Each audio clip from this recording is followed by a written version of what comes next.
यानी आप देखना शुरू कर चुके हैं एग्जाम जंक्शन तक स्टडी यूट्यूब चैनल। और आज की बड़ी खबरें बात होगी एसओ की विज्ञप्ति को लेकर के, साथ ही साथ ये भी बात होगी कि पीसीएस 2024 में क्या नॉर्मलाइजेशन लागू होगा, और ये भी बात होगी कि पदों की संख्या क्या 1000 भी है, तो इसकी भी चर्चा की जाएगी। क्योंकि बीपीएससी में 1700 से प्लस पद देखने को मिलेंगे। आज की मीडिया जगत की खबरें हैं, तो इन तमाम तरह की बड़ी खबरों को देखेंगे आप एग्जाम जंक्शन तक स्टडी यूट्यूब चैनल के प्लेटफॉर्म पर। चैनल पर पहली विजिट किए तो चैनल को लाइक शेयर और सब्सक्राइब कर दे। रोज की तरह जान लेते हैं सुविचार। संस्कृत में एक श्लोक कहा गया है, अगर ये सभी के साथ होगा तो कमेंट सेक्शन के माध्यम से बताइए क्या ऐसा होता। कहा गया है कि कार्यर्थी भजते लोकम यावत्य कार्य न सिद्धति उत्तीर्णे च परे पराये नौकायाम किम प्रयोजनम। अर्थात कहा गया कि जिस तरह नदी पार करने के बाद लोग नाव को भूल जाते हैं, ठीक उसी तरह से लोग अपने काम पूरे होने तक दूसरों की प्रशंसा करते हैं और काम पूरा हो जाने के बाद दूसरे व्यक्ति को भूल जाते हैं। अब देख लेते हैं रोज की तरह करंट अफेयर्स क्या इंपॉर्टेंट हो सकती है आगामी परीक्षा के लिए। तो सबसे पहले ये जान लीजिए कि जो करंट अफेयर्स बताया जाता है कोशिश करके उसे नोट डाउन कर लिया करिए। पूछा जा सकता है कि ब्रिक्स न्यू डेवलपमेंट बैंक यानी कि एनडीबी का नया सदस्य हाल ही में जो कौन सी कंट्री बनी है, तो याद रखिएगा अल्जीरिया को बनाया गया है। काफ़ी इंपॉर्टेंट क्वेश्चन बन सकता है आगामी परीक्षा की नज़र से। वहीं अंडमान और निकोबार द्वीप समूह में पोर्ट ब्लेयर का नाम बदलकर क्या रखे जाने की घोषणा की गई है, तो याद रखिए पोर्ट ब्लेयर का नाम रखे जाने की घोषणा की गई है श्री विजयपुरम। एक और इम्पॉर्टेंट क्वेश्चन देखते हैं कि 7वें राष्ट्रीय सुरक्षा रणनीति सम्मेलन 2024 का आयोजन हाल ही में कहाँ किया गया, तो ये किया गया नई दिल्ली में। अमेरिका की कंपनी है कैटरपिलर, और इस कंपनी के साथ समझौता जो है भारत का कौन सा स्टेट किया, काफ़ी इंपॉर्टेंट क्वेश्चन बन सकता है। याद रखिएगा तमिलनाडु स्टेट ने जो है अमेरिकी मशीनरी ये निर्माता कंपनी जो कैटरपिलर है इसके साथ समझौता करने वाला स्टेट है तमिलनाडु। अब चलिए देख लेते हैं आज की बड़ी खबर। आज की बड़ी खबर की शुरुआत करते उत्तर प्रदेश लोक सेवा आयोग से होने वाली आगामी परीक्षा, चाहे वो समीक्षा अधिकारी या पीसीएस की परीक्षा, क्योंकि बचे हैं महज 41 डेज। और पीसीएस की परीक्षा की सुगबुगाहट ये है कि 2 पालियों में परीक्षा होगी, लेकिन नियमों में जो है ये लिखा है स्पष्ट तौर पर पीसीएस की परीक्षा 1 पाली में कराई जा सकती है। ऐसा इसलिए क्योंकि सबसे बड़ी परीक्षा स्टेट की होती है पीसीएस की परीक्षा, और अगर इसमें परीक्षा 2 पालियों में होगी तो पक्का है कि नॉर्मलाइजेशन लागू होगा। और नॉर्मलाइजेशन लागू होने का मतलब भर्ती का बंटाधार हो जाता है, क्योंकि पीसीएस जैसी परीक्षा में अगर नॉर्मलाइजेशन होगा तो फिर समझ सकते हैं कि प्रतियोगी छात्रों का भविष्य कहाँ जाएगा। इस प्रकार से बचने के लिए जो है आयोग इसको 1 पाली में भी करा सकता है। ऐसी छूट जो है नियमों में दी गई है, उसको अध्ययन करने के बाद हो सकता है आयोग इस पर विचार करे। पूरी खबर देखते हैं। यूपी में प्रतियोगी परीक्षाओं के लिए फुल प्रूफ इंतजाम के लिए शासनादेश जो है वो जारी हो गया है। प्रश्न पत्रों को लेकर के अलग अलग 4 एजेंसियों की जिम्मेदारी दी गई। सरकारी या वित्त पोषित शिक्षण संस्थान ही परीक्षा केंद्र बनेंगे। 5 लाख से ज़्यादा परीक्षार्थी होने पर 2 चरणों में परीक्षा होगी, तो 5 लाख से संभावना अधिक है पीसीएस में होने वाले एस्पिरेंट की संख्या। इस बारे में ये चीज़ें जो है प्रमुखता से अमर उजाला की तरह 9 जून को की गई थी। अपर मुख्य सचिव नियुक्ति एवं कार्मिक डॉक्टर देवेश चतुर्वेदी ने इस संबंध में शासनादेश जारी करके सभी भर्ती आयोगों को भेज दिया था। अब यहाँ पे 4 लाख से ऊपर अभ्यर्थी होने पर 2 टियर परीक्षा अनिवार्य होगी। 1 पाली में अधिकतम 5 लाख परीक्षार्थी ही रहेंगे। इससे अधिक परीक्षार्थी होने पर कई पालियों में परीक्षा कराने के निर्देश दिए गए। वहीं आगे कहा जा रहा है कि पीसीएस परीक्षा को 1 पाली में कराने की छूट रहेगी। प्रश्न पत्र के हर पन्ने पर गोपनीय सुरक्षा चिन्ह होंगे, तो ऐसा भी कहा गया है। तो पीसीएस की परीक्षा को लेकर के कुछ खबरें वायरल जो है, कुछ न्यूज़ जो है सेंटर हो या परीक्षा कराने के लिए निश्चिंत रहें, पीसीएस की परीक्षा 1 ही पाली में होगी। और अगर इसे 1 पाली में नहीं होगी तो काफ़ी दिक्कतें हो सकती है, इसलिए 1 ही पाली में होगी।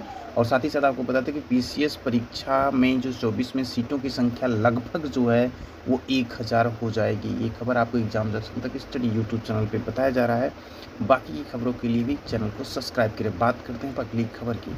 वहीं अगली खबर है शिक्षा सेवा चयन आयोग को लेकर के। तो आप तो बताइए परीक्षा नियंत्रक जो है 22 से 23 तारीख तक जो अमूमन आने की संभावना है। परीक्षा नियंत्रक आने का मतलब ये है कि परीक्षाओं का दौर जल्दी शुरू कर देगा नया शिक्षा सेवा चयन आयोग। और आपको जो डेट आज के 1 महीने पहले बताई गई थी, चैनल पे वीडियो पड़ी वहाँ से देख सकते हैं कि टेंटेटिव नवंबर और दिसंबर माह का 2nd वीक तक परीक्षाओं का आयोजन कराने की तैयारी में शिक्षा सेवा चयन आयोग। बात हो रही है उन परीक्षाओं की जिनका फार्म पड़ चुका है, क्योंकि उसके बाद जो है यूपी टेट और नए शिक्षा सेवा चयन आयोग से नई विज्ञप्ति भी देखने को मिलेगी अगले वर्ष टीजीटी पीजीटी की। तो ऑथेंटिक इन्फॉर्मेशन है ये कि परीक्षा का आयोजन जल्द होगा, इसलिए कहीं इधर उधर के चक्कर में न पड़ें, क्योंकि आयोग पूरी तैयारी में है जल्द से जल्द परीक्षा कराने को लेकर के। बढ़ते हैं अगली खबर।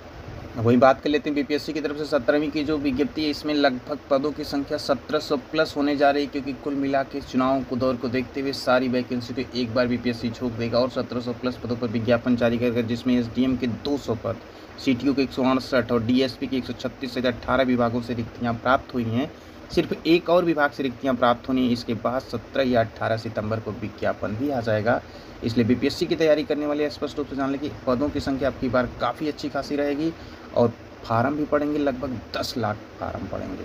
तो ये है बिहार पब्लिक सर्विस कमीशन की अपडेट और ये परीक्षा भी बहुत ही जल्द जो है कराएगा बीपीएससी, क्योंकि फार्म फिल करने की जो समयावधि रहेगी महज 20 से 22 दिन की दी जाएगी। उसके बाद परीक्षाओं को लेकर के भी नोटिस बीपीएससी जल्द ही जारी कर देगा। परीक्षा चुनाव से पहले ही संपन्न होगी, इसलिए बीपीएससी की तैयारी करने वाले चैनल को अगर अभी तक सब्सक्राइब नहीं तो लेटेस्ट अपडेट प्राप्त करने के लिए चैनल को सब्सक्राइब कर लें।